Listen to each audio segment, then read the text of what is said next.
Hey branches, well, I hope that you're having a great time at your groups tonight. Hope that you're having a great time fellowshipping, just getting to know each other and spending some time in prayer. Well, before we start today's discussion, I just want to give a little bit of a recap on this past Sunday's message. Our whole title was Jesus Behind the Scenes. And we kind of tried to conquer that question that we oftentimes ask ourselves or asked of us by other people is, why do bad things happen to good people? And with that question, we saw a couple different things. First, we saw that it starts with a bad premise because none of us are truly good.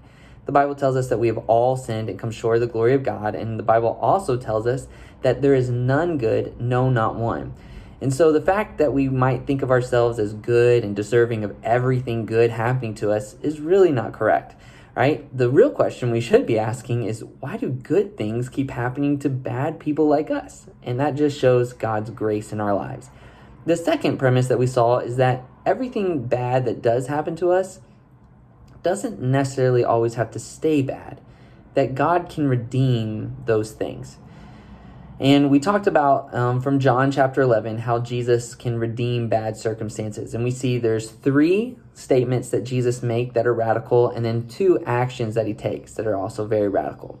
The first statement that he makes that's pretty radical is that Lazarus's death, his sickness, was not unto death, but it was for the glory of God.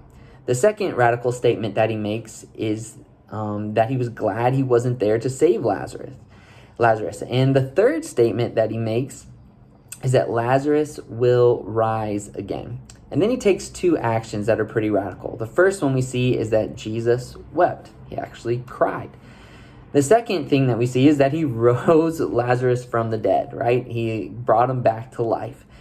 Now, as we start this discussion, I just want you to think about those ideas and think about this idea that if we believe that Jesus can redeem our souls and change us even though we're sinners, shouldn't we still have that same belief and just as a strong belief that Jesus can redeem our bad circumstances for something good?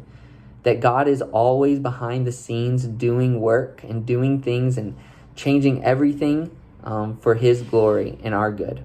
So as you start the discussion today, remember to participate and help out, but just keep those things in mind as you go through the discussion questions. All right, I hope you have a great time discussing and praying for you guys.